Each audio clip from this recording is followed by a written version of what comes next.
नमस्कार,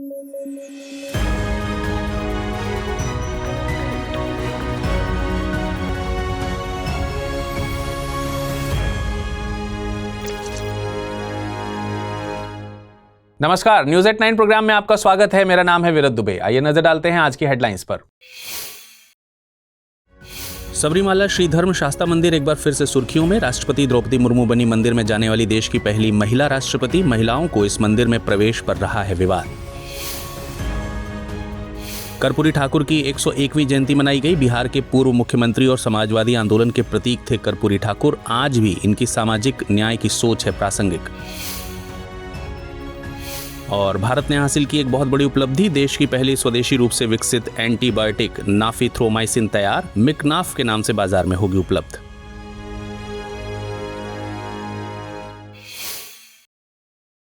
आइए अब नजर डालते हैं खबरों पर विस्तार से। सबरीमाला श्री धर्म शास्ता मंदिर एक बार फिर से सुर्खियों में है। इस बार वजह धार्मिक या राजनीतिक विवाद नहीं, बल्कि एक ऐतिहासिक क्षण है। यह क्षण है राष्ट्रपति द्रौपदी मुर्मू का इस मंदिर में आगमन। राष्ट्रपति द्रौपदी मुर्मू ने भगवान अयप्पा के दर्शन कर एक नया अध्याय लिखा है, क्योंकि वे ऐसा करने वाली देश की पहली महिला राष्ट्रपति बन गई हैं। चलिए बात करते हैं सबरीमाला मंदिर की। सबरीमाला मंदिर केरल के पथानमथिट्टा जिले में पश्चिम घाट की पहाड़ियों के बीच स्थित है। यह मंदिर भगवान अयप्पा को समर्पित है, जिन्हें धर्म शास्ता भी कहा जाता है। पौराणिक मान्यता के अनुसार अयप्पा भगवान शिव और विष्णु के मोहिनी रूप के पुत्र हैं। यह मंदिर समुद्र तल से लगभग 4134 फीट की ऊंचाई पर 18 पहाड़ियों के बीच बसा है। यह मंदिर पेरियार टाइगर रिजर्व के घने जंगलों से घिरा हुआ है। खास बात यह है कि यह मंदिर साल भर खुला नहीं रहता। दरअसल नवंबर से जनवरी का सीजन या मंडलम मकर विलक्कू सीजन में लाखों श्रद्धालु यहां पहुंचते हैं। अब ये भी समझिए कि सबरीमाला यात्रा को सबसे कठिन लेकिन सबसे पवित्र यात्राओं में गिना जाता है। यहां आने वाले श्रद्धालु 41 दिन के व्रतम यानी व्रत काल का पालन करते हैं। इस व्रतम में सादगी, ब्रह्मचर्य और संयम का पालन करना अनिवार्य होता है। सबरीमाला मंदिर की खास बात यह भी है कि यह मंदिर सभी धर्मों के लिए खुला हुआ है। मंदिर के पास ही एक स्थान है जिसे वावरुनाड कहते हैं। यह एक सूफी संत वावर के नाम पर है, जो भगवान अयप्पा के करीबी मित्र माने जाते हैं। यह स्थान धार्मिक सौहार्द का प्रतीक माना जाता है, जहां हिंदू और मुस्लिम एक साथ श्रद्धा से सिर झुकाते हैं। देखिए, सबरीमाला मंदिर अपनी अनूठी वास्तुकला के लिए भी प्रसिद्ध है, जो केरल और द्रविड़ शैली का सुंदर मिश्रण है। मुख्य गर्भ 40 फीट ऊंचे प्लेटफॉर्म पर स्थित है, जिसकी छत तांबे की प्लेटों से ढकी है और इस पर 4 सुनहरे कलश चमकते हैं। मंदिर के भीतर 2 मंडप और एक ऊंचा ध्वज दंड है। मंदिर तक पहुंचने के लिए श्रद्धालु 18 पवित्र सीढ़ियां चढ़ते हैं, जिन्हें पथिनेट्टम पंडी कहा जाता है। यह सीढ़ी एक प्रतीकात्मक अर्थ बताती है। यह मानव जीवन के 18 गुणों का प्रतिनिधित्व करती है। लेकिन दोस्तों, आज के समय में सबरीमाला मंदिर परंपरा बनाम संविधान का भी केंद्र बन गया है। लंबे समय तक यहाँ 10 से 50 वर्ष की आयु की महिलाओं को प्रवेश की अनुमति नहीं थी, क्योंकि इस आयु वर्ग को मासिक धर्म काल में आने वाली महिलाएं माना जाता था और परंपरा के अनुसार भगवान अयप्पा को नैष्ठिक ब्रह्मचारी माना जाता है। लेकिन 2018 में सुप्रीम कोर्ट ने इस प्रथा को असंवैधानिक ठहराते हुए कहा कि महिलाओं का प्रवेश रोकना लैंगिक भेदभाव है और यह संविधान के अनुच्छेद 14, 15 और 25 का उल्लंघन है। हालांकि यह फैसला देश भर के बड़े पैमाने पर विरोध और बहस का कारण बना और अब यह मामला सुप्रीम कोर्ट की बड़ी पीठ में पुनर्विचाराधीन है। अब राष्ट्रपति द्रौपदी मुर्मू ने इस मंदिर में दर्शन किए हैं। राष्ट्रपति द्रौपदी मुर्मू की यात्रा सिर्फ एक औपचारिक घटना नहीं, बल्कि सदियों पुरानी परंपराओं के बीच संतुलन का एक प्रतीक है। यह घटना उस नए भारत की झलक देती है, जहां आस्था, समानता और संवैधानिक मूल्यों के बीच सामंजस्य कम करने की कोशिश की जा रही है। हाल ही में बिहार चुनावों से पहले प्रधानमंत्री नरेंद्र मोदी की समस्तीपुर में हुई रैली ने सबका ध्यान खींचा है। ये रैली इसलिए भी खास थी क्योंकि इसी दिन बिहार के पूर्व मुख्यमंत्री और समाजवादी आंदोलन के प्रतीक जननायक कर्पूरी ठाकुर की 101वीं जयंती भी थी। प्रधानमंत्री मोदी ने कर्पूरी ग्राम जाकर ठाकुर को नमन किया और अपने संबोधन में कई बार उनका जिक्र किया। उन्होंने कहा, कर्पूरी ठाकुर जैसे नेताओं की वजह से ही आज मेरे और नीतीश जैसे पिछड़े और गरीब परिवारों से आने वाले लोग इस मंच पर हैं। अब सवाल उठता है कि कर्पूरी ठाकुर आज भी बिहार की राजनीति में इतने प्रासंगिक क्यों हैं और बीजेपी जैसे दल उनके नाम को क्यों प्रमुखता से उठा रहे हैं। चलिए समझते हैं। देखिए, 1924 में समस्तीपुर जिले में पितौंजिया में जन्मे कर्पूरी ठाकुर को जनता जननायक कहकर पुकारती थी। उन्होंने आजादी की लड़ाई में भाग लिया था और जेल भी गए थे। 1952 में वे पहली बार विधायक बने और 1988 में अपने निधन तक राजनीति में सक्रिय रहे। वे 2 बार बिहार के मुख्यमंत्री बने, पहली बार 1970 और दूसरी बार 1977 में। हालांकि दोनों बार इनकी सरकारें ज्यादा समय तक नहीं चल पाई थीं, लेकिन ठाकुर की सबसे बड़ी पहचान थी कि समाज के सबसे निचले तबकों की आवाज बनना।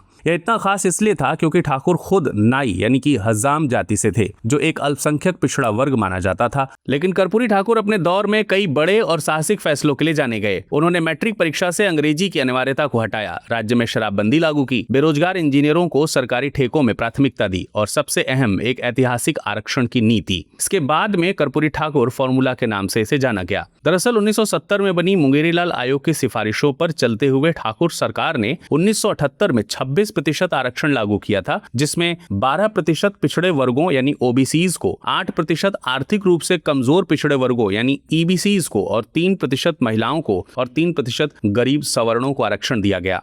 यह कदम उस समय का एक बहुत ही क्रांतिकारी कदम था। उस समय तो केंद्र सरकार में ईडब्ल्यूएस कोटा जैसी अवधारणा भी नहीं आई थी। हालांकि इस नीति की कीमत उन्हें अपनी सरकार से चुकानी पड़ी। ऊंची जातियों ने जोरदार विरोध किया और कई बार जाति सूचक नारे भी लगाए, लेकिन इसके बावजूद ठाकुर अपने साफ सुथरे और निस्वार्थ छवि के लिए हमेशा सम्मानित रहे। बाद में जिन नेताओं को उन्होंने राजनीति में आगे बढ़ाया, जैसे लालू प्रसाद यादव और रामविलास पासवान, वही धीरे धीरे बिहार की सामाजिक न्याय की राजनीति के बड़े चेहरों में तब्दील हो गए। कुल मिलाकर जननायक कर्पूरी ठाकुर आज भी बिहार की राजनीति में जीवित हैं, एक ऐसे प्रतीक के रूप में जो न सिर्फ सामाजिक न्याय की लड़ाई का चेहरा हैं, बल्कि इस बात को भी याद दिलाते हैं कि सच्ची राजनीति सत्ता नहीं बल्कि समाज बदलने की इच्छा से शुरू होती है।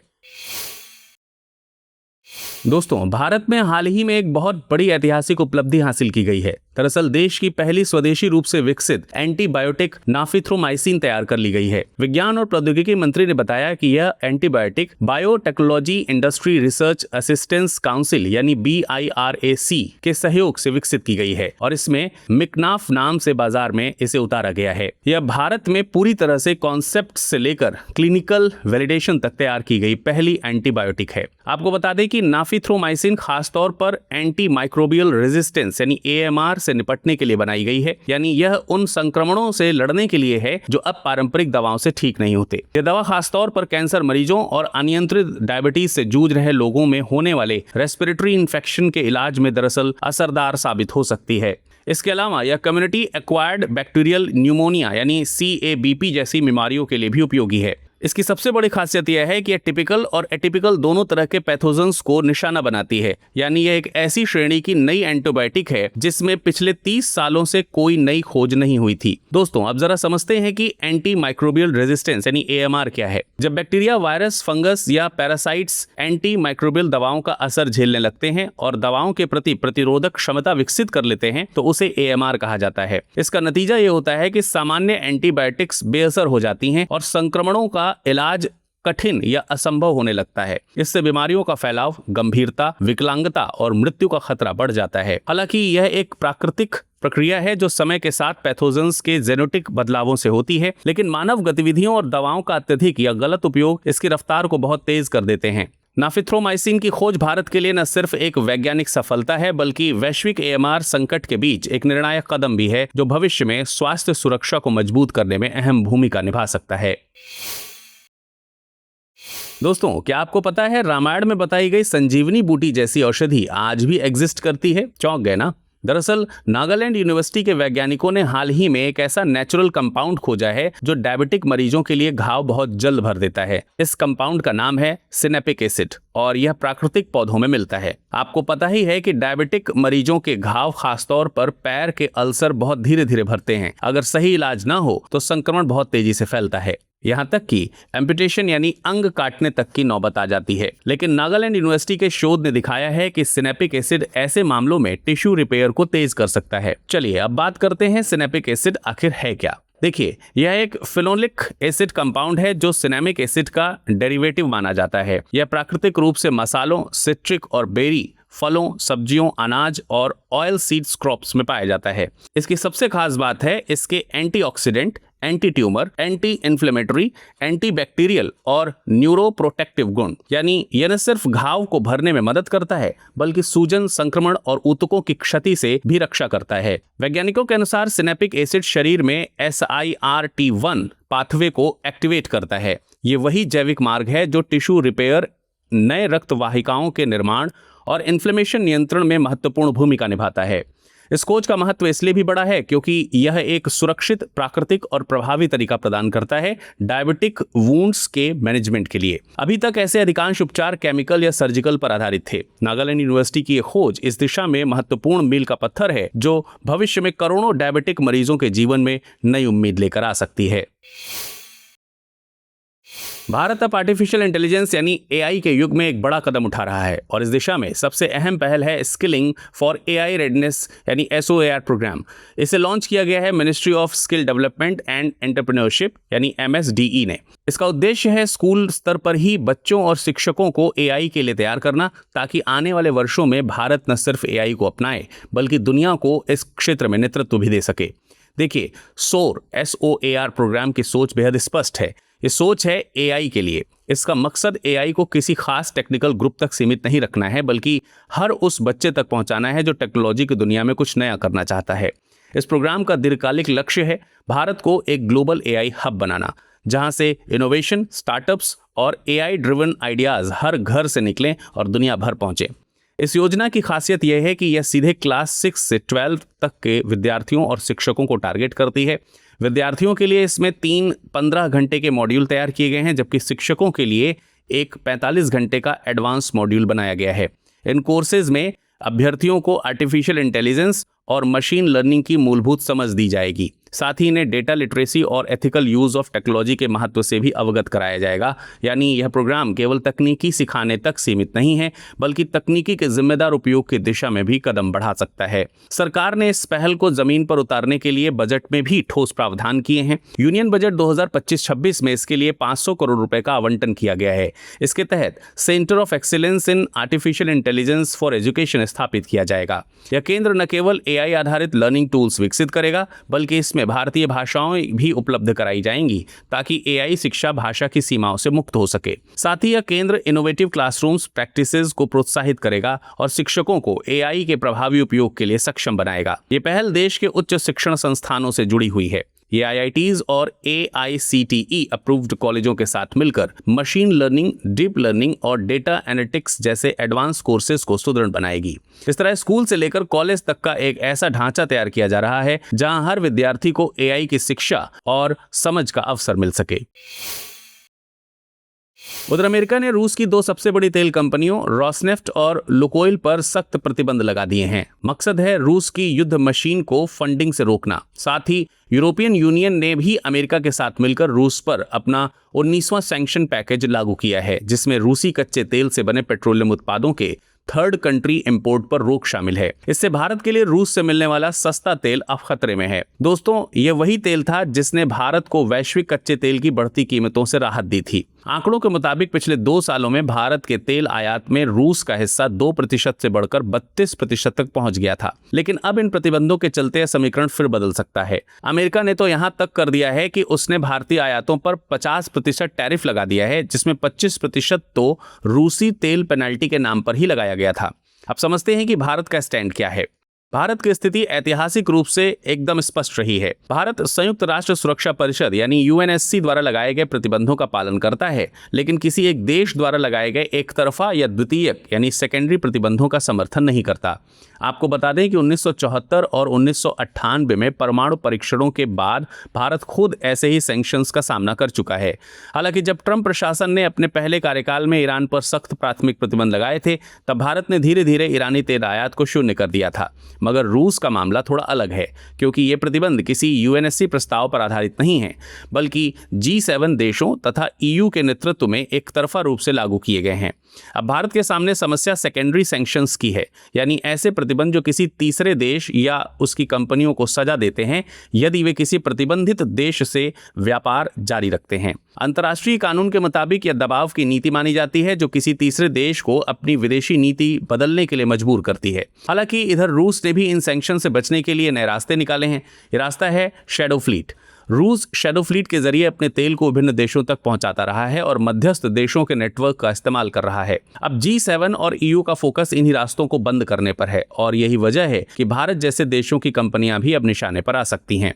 दोस्तों, अब भारत के लिए स्थिति दोहरी हो गई है। एक तरफ अमेरिका और यूरोप जैसे भारत के रणनीतिक साझेदार हैं, तो दूसरी तरफ रूस है जो भारत के लिए ऊर्जा सुरक्षा का बड़ा स्तंभ है। सूत्रों के मुताबिक भारत अब आर्थिक विवेक और रणनीतिक दबाव दोनों को ध्यान में रखते हुए रूस से तेल आयात को धीरे धीरे कम कर सकता है। दोस्तों, हाल ही में फिजी ने ट्रोकोमा को खत्म यानी टाटा बाय बाय कर दिया है। इसका मतलब है कि फिजी ने ट्रोकोमा को पब्लिक हेल्थ प्रॉब्लम के रूप में समाप्त घोषित कर दिया है। इस प्रकार फिजी ऐसा करने वाला 26वां देश बन गया है। देखिए, ट्रोकोमा एक बैक्टीरियल संक्रमण है जो क्लेमाइडिया ट्रैकोमैटिस नामक बैक्टीरिया से होता है और यह आंखों को प्रभावित करता है। यह अत्यंत संक्रामक बीमारी है जो संक्रमित व्यक्ति की आंखों, पलकों, नाक या गले के स्राव के संपर्क से फैलती है और यदि इसका इलाज न किया जाए तो यह स्थायी अंधेपन का कारण बन सकती है। यह बीमारी ज्यादातर उन समुदायों में पाई जाती है जो खराब स्वच्छता और अस्वच्छ पर्यावरण में रहते हैं। गंदा पानी, गंदा टॉयलेट और हाइजीन की कमी इस बीमारी के फैलाव को बढ़ाती है। यही कारण है कि यह बीमारी अफ्रीका, एशिया और कुछ द्वीपीय देशों में अधिक पाई जाती है। WHO के अनुसार दुनिया भर में अभी भी लगभग 150 मिलियन लोग ट्रैकोमा से प्रभावित हैं। ट्रैकोमा के लक्षणों की बात करें तो शुरुआती चरण में इसके लक्षणों में आंखों का लाल होना, पलकों में सूजन, धुंधली दृष्टि, आंखों से पानी या मवाद आना और नाक से स्राव शामिल है। आपको बता दें कि WHO ने ट्रोकोमा को एक नेग्लेक्टेड ट्रॉपिकल डिजीज के रूप में वर्गीकृत किया है और इसे खत्म करने के लिए सेफ स्ट्रेटजी अपनाई है। सेफ स्ट्रेटजी में S है सर्जरी, यानी सर्जरी द्वारा पलकों की विकृति का इलाज करना, और इसी प्रकार A से एंटीबायोटिक्स से संक्रमण का उपचार, F से फिजिकल क्लीनलीनेस के जरिए व्यक्तिगत स्वच्छता और E से एनवायरमेंटल इंप्रूवमेंट के माध्यम से साफ सुथरे माहौल को बढ़ावा देना सेफ स्ट्रेटजी में शामिल है। अब फिजी की यह सफलता साबित करती है कि जागरूकता, स्वच्छता और मजबूत स्वास्थ्य व्यवस्था के जरिए इस बीमारी को पूरी तरह मिटाया जा सकता है। यह उपलब्धि दुनिया के लिए एक उम्मीद है कि आने वाले वर्षों में ट्रैकोमा फ्री वर्ल्ड अब कोई सपना नहीं बल्कि एक वास्तविकता बनेगा। अमेरिकी राष्ट्रपति डोनाल्ड ट्रंप ने हाल ही में इंटरनेशनल मैरीटाइम ऑर्गेनाइजेशन यानी IMO के फैसले पर कड़ी प्रतिक्रिया दी है। दरअसल IMO जल्द ही यह तय करने वाला है कि क्या अंतर्राष्ट्रीय शिपिंग पर कार्बन उत्सर्जन के लिए टैक्स लगाया जाए या नहीं। ट्रंप ने इस प्रस्ताव को global green new scam tax कहा और इसे एक वैश्विक धोखा बताया है।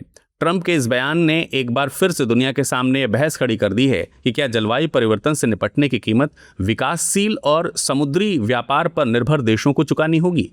अब जरा समझते हैं कि इंटरनेशनल मैरीटाइम ऑर्गेनाइजेशन है क्या।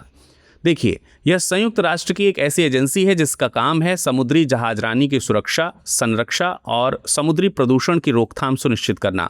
इसका मुख्यालय लंदन में है और इसके 176 सदस्य देश तथा 3 सहयोगी देश सदस्य हैं। IMO को वैश्विक स्तर पर शिपिंग की सुरक्षा, पर्यावरणीय प्रदर्शन और मरीन सुरक्षा के मानक तय करने वाली सर्वोच्च संस्था माना जाता है। इसका असली रोल एक ऐसा रेगुलेटरी फ्रेमवर्क तैयार करना है जो निष्पक्ष, प्रभावी और सभी देशों द्वारा अपनाया जा सके। यानी यह संगठन खुद नियम बनाता है लेकिन किसी देश पर लागू करने की इसकी ताकत नहीं है। जब कोई सदस्य देश IMO के नियमों को अपनाता है तभी वे उसके घरेलू कानून का हिस्सा बनते हैं। यही वजह है कि कई बार पर्यावरण संबंधी प्रावधानों को लेकर मतभेद उभरते हैं। अब आप ये भी ध्यान रखिए कि IMO संयुक्त राष्ट्र के सस्टेनेबल डेवलपमेंट गोल यानी SDG 14 के तहत काम करता है, जो महासागरों के संरक्षण और उसके सतत उपयोग पर केंद्रित है। इसके अलावा यह संगठन समुद्री कानून, मुआवजा, जहाजों के ट्रैफिक नियंत्रण और मरीन इंश्योरेंस जैसे मामलों पर भी काम करता है। मलेरिया के खिलाफ लड़ाई में अब एक नई उम्मीद जाग चुकी है। दरअसल अमेरिकी शोधकर्ताओं ने एक मोनोक्लोनल एंटीबॉडी विकसित की है। इस एंटीबॉडी MAMO1 ने शुरुआती क्लिनिकल ट्रायल में बेहद प्रभावशाली नतीजे दिखाए हैं। इस एंटीबॉडी ने मलेरिया संक्रमण से मजबूत सुरक्षा प्रदान की है और सबसे खास बात यह है कि इससे कोई गंभीर साइड इफेक्ट भी नहीं देखा गया है। दरअसल MAMO1 एक विशेष मोनोक्लोनिकल एंटीबॉडी है जिसे मलेरिया संक्रमण को रोकने के लिए डिजाइन किया गया है। यह प्लाज्मोडियम फाल्सीफेरम नामक मलेरिया परजीवी के सरकम स्पोरोजोइट प्रोटीन के एक अत्यंत संरक्षित हिस्से को निशाना बनाती है ताकि संक्रमण रक्त प्रवाह में पहुंचने से पहले ही रोक दिया जाए। ट्रायल में पाया गया है कि MAM01 का प्रभाव डोज डिपेंडेंट है, यानी जितनी अधिक मात्रा दी जाएगी उतनी अधिक सुरक्षा मिलती है। इसका सबसे बड़ा लाभ यह है कि यह एक ही इंजेक्शन में लंबे समय तक सुरक्षा प्रदान कर सकता है, यानी यह एक सिंगल शॉट प्रोटेक्शन की तरह काम करता है और खासकर उन क्षेत्रों के लिए उपयोगी है जहां मलेरिया लगातार फैला हुआ है। यह बच्चों और गर्भवती महिलाओं के लिए भी जीवन रक्षक साबित होता है। अब यह समझना भी जरूरी है कि मोनोक्लोनिकल एंटीबॉडी क्या होते हैं। मोनोक्लोनिकल एंटीबॉडी यानी लैब में तैयार की गई ऐसी प्रोटीन है जो शरीर की प्राकृतिक रोग प्रतिरोधक प्रणाली की तरह काम करती है। मोनोक्लोनल शब्द का अर्थ ही है एक ही प्रकार के एंटीबॉडी की क्लोन कॉपी। इन्हें एक ही प्रकार की बी सेल से क्लोन करके बड़ी मात्रा में तैयार किया जाता है ताकि वे किसी विशेष एंटीजन को सटीकता से निशाना बना सकें। यही वजह है कि इनका साइड इफेक्ट बहुत कम होता है और ये अत्यंत विशिष्ट रूप से किसी वायरस, बैक्टीरिया या कैंसर सेल को टारगेट कर सकता है। आज ये तकनीकी कैंसर, ऑटो इम्यून बीमारियों और कई तरह के संक्रमण रोगों के इलाज में इस्तेमाल हो रही है। MNO1 इसी वैज्ञानिक प्रगति का नया अध्याय है जो मलेरिया जैसी घातक बीमारी के खिलाफ दुनिया को एक मजबूत सुरक्षा कवच देने की दिशा में एक बड़ा कदम है। हाल ही में खबर आई है कि असम में बोडो समुदाय की पारंपरिक आस्था बाथो धर्म को अब आगामी जनगणना में एक अलग कोड मिलने जा रहा है, यानी अब यह धर्म अपनी स्वतंत्र पहचान के लिए दर्ज किया जाएगा। यह फैसला बोडो समुदाय के लिए सांस्कृतिक रूप से बेहद अहम माना जा रहा है क्योंकि पहली बार इनकी पारंपरिक धार्मिक पहचान को आधिकारिक मान्यता मिल रही है। अब जरा समझते हैं कि यह बोथो धर्म क्या है। दरअसल बोथो बोडो समुदाय का पारंपरिक धर्म है। बोथो शब्द बोडो भाषा से लिया गया है जिसमें बा का अर्थ है 5 और थो का अर्थ है गहरी दार्शनिक सोच। यह आस्था 5 तत्वों पर आधारित है जिसमें बार यानी हवा, सान यानी सूर्य, हा यानी धरती, आर यानी अग्नि और ओखरांग यानी आकाश शामिल है। आपको बता दें कि बोथो धर्म में सर्वोच्च देवता बोयराय बाथो माने जाते हैं। यहाँ बोयराय शब्द का अर्थ है सबसे बड़ा या सबसे ज्ञानी। इस धर्म का केंद्र है सिजो पौधा जिसे जीवन या आत्मा का प्रतीक माना जाता है। यह पौधा बोडो समुदाय के पूजा स्थल के बीचों बीच लगाया जाता है और इसे बांस की बाड़ से घेरा जाता है। इस बाड़ में 18 जोड़ी बांस के खंभे होते हैं जो 5 बांस की पट्टियों से बुने जाते हैं। ये 5 पट्टियां बोथो धर्म के 5 बंधनों का प्रतीक हैं और ये जन्म, विवाह, यशजन, दुख, सुख और मृत्यु हैं। दोस्तों, सदियों से सिजो पौधा बाथो बोयराय यानी सर्वोच्च ईश्वर का जीवंत प्रतीक माना जाता है। अब बाथो धर्म को अलग कोड मिलने से अब न केवल इस पारंपरिक विश्वास प्रणाली को संस्थागत मान्यता मिली है बल्कि यह कदम भारत की धार्मिक और सांस्कृतिक विविधता और गहराई से पहचानने की दिशा में एक बड़ा कदम साबित होगा। हाल ही में खनन मंत्रालय ने स्टेट माइनिंग रेडिनेस इंडेक्स यानी राज्य खनन तत्परता सूचकांक SMRI जारी किया है। यह एक ऐसा इंडेक्स है जो देश भर के राज्यों की खनन से जुड़ी तैयारियों और प्रदर्शन का आकलन करती है। इसका उद्देश्य राज्यों के बीच स्वास्थ्य प्रतिस्पर्धा को बढ़ावा देना, खनन सुधारों की रफ्तार तेज करना और संसाधनों के सस्टेनेबल मैनेजमेंट को प्रोत्साहित करना। यह इंडेक्स खनन मंत्रालय द्वारा तैयार किया गया है और इसमें राज्यों को विभिन्न पैरामीटर्स पर परखा गया है जैसे कि ऑक्शन परफॉर्मेंस यानी खदानों की नीलामी की दक्षता, अर्ली माइन ऑपरेशनलाइजेशन यानी कितनी जल्दी खदानें काम शुरू करती हैं, एक्सप्लोरेशन पर फोकस यानी खोजी गतिविधियों पर ध्यान और सस्टेनेबल माइनिंग प्रैक्टिसेस यानी पर्यावरण के अनुकूल खनन प्रक्रियाएं। इन सब के जरिए देखा गया है कि कौन सा राज्य खनन गतिविधियों को सबसे अधिक प्रभावी और जिम्मेदार तरीके से आगे बढ़ा रहा है। SMRI फ्रेमवर्क के तहत राज्यों को उनके खनिज संसाधनों की उपलब्धता के आधार पर 3 श्रेणियों में बांटा गया है। इसमें सबसे पहली कैटेगरी है A, इसमें वो राज्य आते हैं जो खनिज संपदा में समृद्ध हैं। फिर कैटेगरी B जिसमें वो राज्य हैं जिनके पास मध्यम स्तर के खनिज संसाधन है, जबकि कैटेगरी C में वे राज्य शामिल हैं जिनके पास खनिज संसाधन सीमित मात्रा में हैं। यह सूचकांक न सिर्फ खनन क्षेत्र में सुधारों को गति देने का प्रयास है बल्कि यह भी सुनिश्चित करता है कि भारत का खनन सेक्टर पारदर्शिता, दक्षता और पर्यावरणीय जिम्मेदारी के साथ आगे बढ़े। इस इंडेक्स में कैटेगरी A में मध्य प्रदेश, राजस्थान और गुजरात शीर्ष पर रहे। कैटेगरी B में गोवा, उत्तर प्रदेश और असम ने शीर्ष स्थान पाया है। वहीं कैटेगरी C में पंजाब, उत्तराखंड और त्रिपुरा पहले 3 स्थानों पर रहे। दोस्तों, अगर आपकी कार में एक डेंट लग जाए तो आप टेंशन में आ जाते हैं। तो सोचिए कि पृथ्वी के चुंबकीय क्षेत्र में डेंट पड़ जाए तो क्या होगा। दरअसल हाल ही में वैज्ञानिकों ने पृथ्वी के चुंबकीय क्षेत्र में मौजूद एक विशाल डेंट यानी गड्ढे के फैलने की पुष्टि की है। इसे साउथ अटलांटिक एनोमली कहा गया है। नवीनतम सैटेलाइट डेटा के अनुसार यह क्षेत्र लगातार बढ़ रहा है जिसमें पृथ्वी के चुंबकीय संतुलन पर असर पड़ सकता है। अब जानते हैं आखिर यह एनोमली है क्या। दरअसल पृथ्वी का एक ऐसा क्षेत्र जहां चुंबकीय क्षेत्र सामान्य से काफी कमजोर होता है, दक्षिण अमेरिका के दक्षिणी पूर्वी और अफ्रीका के दक्षिणी पश्चिमी क्षेत्र के बीच स्थित है। इस इलाके में पृथ्वी का चुंबकीय क्षेत्र नीचे की ओर झुकता है। इसकी पहचान पहली बार 19वीं सदी में की गई थी। अब सवाल उठता है कि यह घटना क्यों होती है। देखिए, पृथ्वी का चुंबकीय क्षेत्र हमारे ग्रह के चारों ओर एक प्रोटेक्टिव शील्ड की तरह काम करता है जो सूर्य से आने वाले चार्ज्ड कणों को परावर्तित करता है और रोकता है। लेकिन SAA उस जगह बनता है जहां पृथ्वी का inner Van Allen radiation belt सतह के सबसे करीब आ जाता है। इसकी वजह से सूर्य के ऊर्जावान कण पृथ्वी के वायुमंडल में गहराई तक प्रवेश कर जाते हैं। यही कारण है कि इस क्षेत्र में उड़ने वाले एयरक्राफ्ट, शिप्स और स्पेसक्राफ्ट्स के इलेक्ट्रॉनिक सिस्टम पर गंभीर प्रभाव पड़ सकता है। अब थोड़ा समझते हैं कि वैन एलन रेडिएशन बेल्ट्स क्या होते हैं। ये ऐसे क्षेत्र हैं जहां अत्यधिक ऊर्जावान चार्ज पार्टिकल्स को मुख्यतः सोलर विंड से आते हैं पृथ्वी के चुंबकीय क्षेत्र में फंस जाते हैं। ये बेल्ट्स पृथ्वी को घेरे रहते हैं और लगभग अभेद बाधा बनते हैं और ऊर्जावान इलेक्ट्रॉन को पृथ्वी की सतह तक पहुंचने से रोकते हैं। बाहरी बेल्ट में सूर्य के आने वाले अरबों हाई एनर्जी कण फंसे रहते हैं, जबकि इनर बेल्ट कॉस्मिक किरणों के वायुमंडल से इंटरेक्शन से बनता है। ये बेल्ट्स भूमध्य रेखा के ऊपर सबसे तीव्र होते हैं और ध्रुवों के ऊपर लगभग अनुपस्थित रहते हैं। आइए नजर डालते हैं आज के बुलेटिन पर आधारित प्रश्नों पर।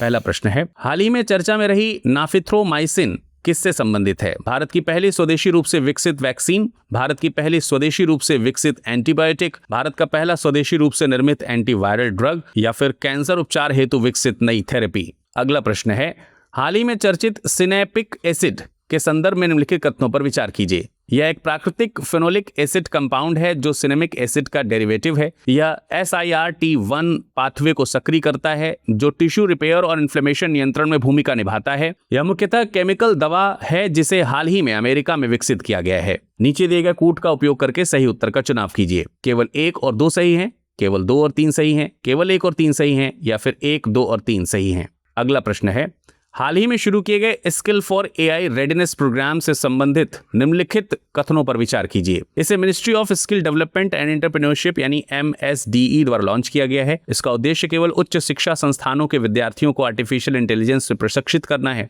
इसके तहत क्लास 6 से 12 तक के विद्यार्थियों और शिक्षकों के लिए विशेष मॉड्यूल तैयार किए गए हैं और यूनियन बजट 2025-26 में इसके लिए 500 करोड़ रुपए का प्रावधान किया गया है। नीचे दिए गए कोड का प्रयोग करके इसके सही उत्तर का चुनाव कीजिए।